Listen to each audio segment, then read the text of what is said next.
हमारे राष्ट्रीय अध्यक्ष जी के लिए कहा जाता है कि उनके ऊपर गोली से हत्या कर देंगे।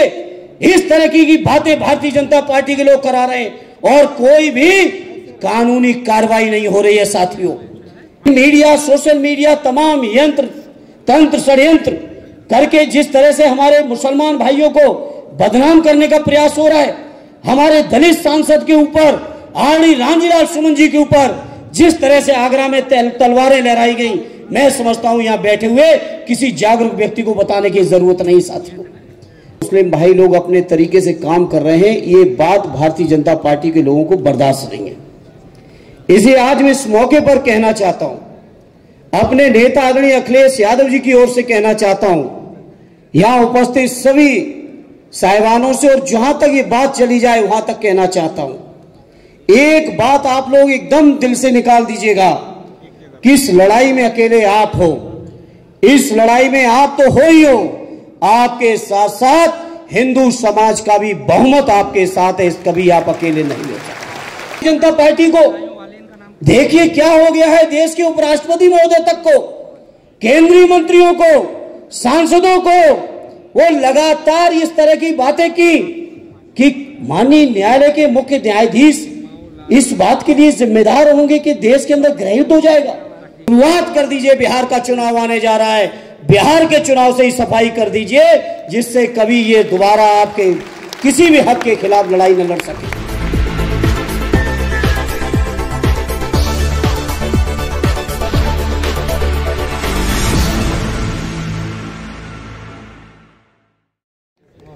मैं समझता हूं जिस तरीके से देश के अंदर वक्फ बिल को लेकर लगातार पूरे देश में अलग अलग तरीके से चर्चा हुई, मीडिया में चीजें आई, पार्लियामेंट में बिल के इंट्रोडक्शन से लेके जेपीसी के बाद बिल के पास होने तक जो चर्चाएं आई, उसमें मैं समझता हूं एक बात तो आम है कि भारतीय जनता पार्टी के लोग और उनकी सरकार को ये बर्दाश्त नहीं है कि आखिर वक्फ के पास इतनी जमीनें क्यों हैं। उन्हें बर्दाश्त इस बात के लिए नहीं हो रहा है कि आखिर वक्फ की जमीनों का मैनेजमेंट उन जमीनों के माध्यम से धार्मिक कृत्य हो, शिक्षा के लिए काम कर रहे हो, मदरसे चला रहे हो, मस्जिदें हो और तमाम तरीके के जो चीजें हैं, उनको लेकर जो मुस्लिम भाई लोग अपने तरीके से काम कर रहे हैं, ये बात भारतीय जनता पार्टी के लोगों को बर्दाश्त नहीं है। इसे आज मैं इस मौके पर कहना चाहता हूं, अपने नेता आदरणीय अखिलेश यादव जी की ओर से कहना चाहता हूं, यहां उपस्थित सभी साहिबानों से, और जहां तक ये बात चली जाए वहां तक कहना चाहता हूं, एक बात आप लोग एकदम दिल से निकाल दीजिएगा कि इस लड़ाई में अकेले आप हो। इस लड़ाई में आप तो हो ही हो, आपके साथ साथ हिंदू समाज का भी बहुमत आपके साथ है, कभी आप अकेले नहीं हो सकते। ये भारतीय जनता पार्टी के लोग जो मैं समझता हूं 100% में 30, 32, 34, 35% से ज्यादा लोग इनके साथ नहीं हैं,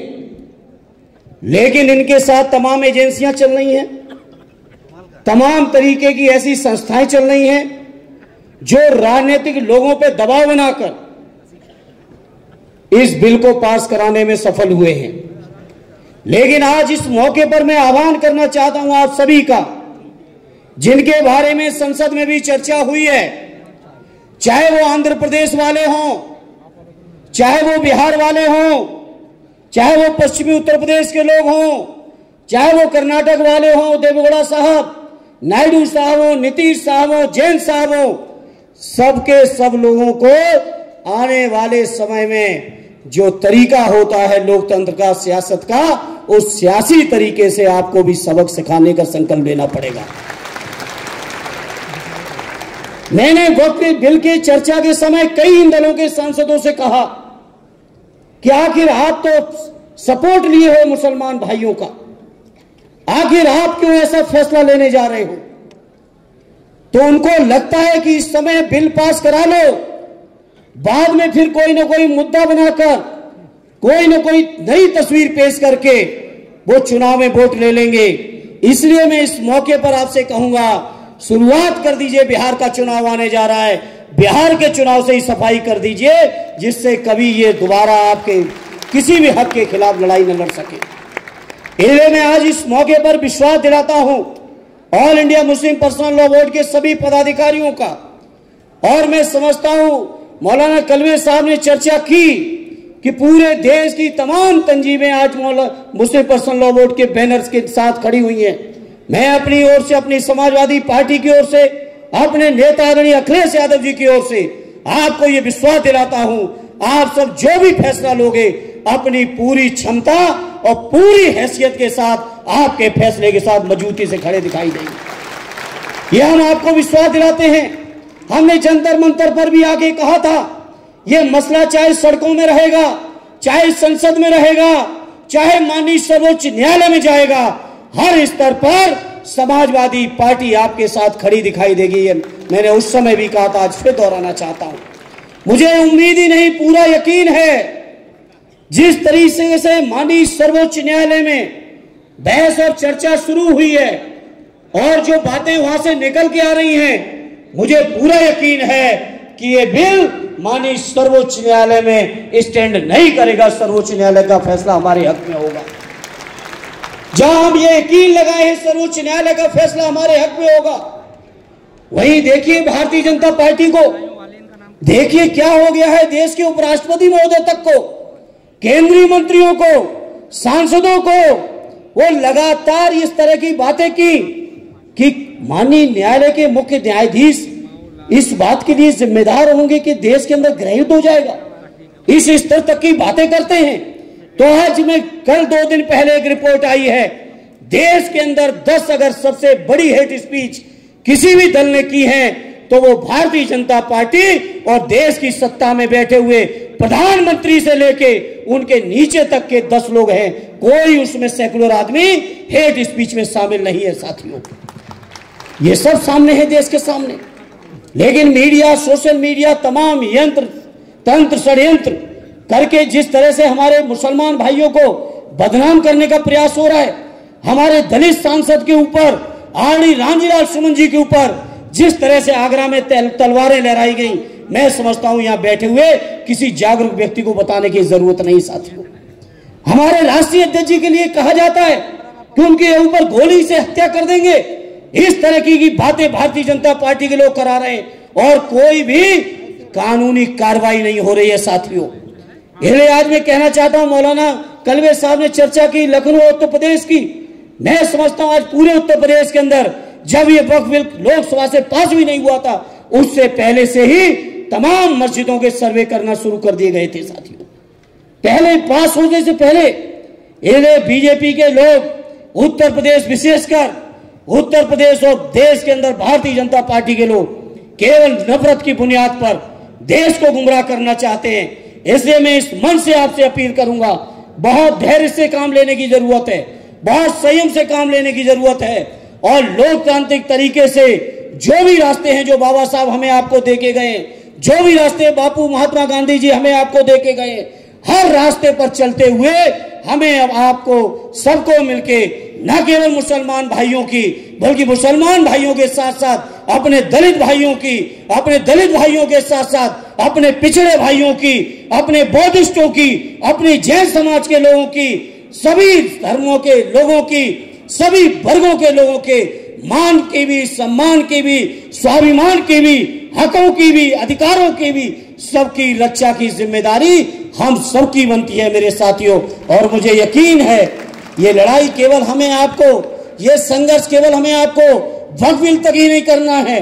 वक्फ बिल तो ऊपर वाले ने चाहा तो हम लोग फिर से अपने वही अधिकार वापस लेके रहेंगे। उम्मीद है कि माननीय सर्वोच्च न्यायालय का फैसला हम सबके हक में होगा। और नहीं तो अपील करूंगा, अभी तो ताकत दी है आपने 232 की, हालांकि 240 तक जा सकते थे, कुछ साथी अनुपस्थित थे। मैं पूरे मंच को बताना चाहता हूं, कुछ साथी थे जो कोई बीमारी कारण किन्हीं कारणों से 240 तक लगभग हम लोग पहुंच सकते थे, लेकिन हमें फक्र है आदरणीय अखिलेश यादव जी को मानने जानने वाले 37 के 37 सांसदों ने बहुत मजबूती के साथ इस बिल का विरोध किया है साथियों। इसलिए मुझे उम्मीद है आप सबकी दुआएं रहेंगी, आप सबका सहयोग रहेगा, तो वो दिन भी दूर नहीं कि जरूरत के 272 का भी आंकड़ा पार करके न केवल वक्फ के सम्मान के लिए, न केवल वक्फ अधिकारों को लेने के लिए, बल्कि समाज के हर दबे कुचले, शोषित पीड़ित, जो उपेक्षित हैं, जो भारतीय जनता पार्टी से पीड़ित हैं, इन सबको न्याय दिलाने का काम हम सब लोग मिलकर करेंगे। ये मैं यकीन और विश्वास के साथ आपसे कह सकता हूं। इस शानदार मंच पर मुझे जंतर मंतर पर भी आपने बुलाया, मुझे आज भी दाल कटोरा के मंच पर आपने बोलने का मौका दिया, मैं उसके लिए अपनी ओर से शुक्रगुजार और शुक्रिया अदा करते हुए मैं आपको यकीन दिलाता हूं, आदरणीय अखिलेश यादव जी की ओर से यकीन दिलाता हूं कि आपकी हर लड़ाई में हम लोग साथ खड़े दिखाई देंगे, कभी कमजोरी हम लोगों की तरफ से आप नहीं पाओगे, ये मैं आपको यकीन दिलाता हूं। और एक आखिरी बात कहते हुए अपनी बात को खत्म करूंगा। सदैव नेताजी माननीय मुलायम सिंह यादव जी ने जो रिश्ते कायम किए, जो संस्कार दिए हैं सेकुलरिज्म के, जो संस्कार दिए हैं देश के भाईचारे के, देश के अपनेपन के, देश के संविधान को बचाने के, उन संस्कारों पर चलते हुए माननीय अखिलेश यादव जी चट्टान की तरह आपकी ही लड़ाई को लड़ते रहेंगे, ये यकीन भरोसा दिलाते हुए अपनी बात को विराम देता हूं। जय हिंद, जय भारत, जय समाजवाद।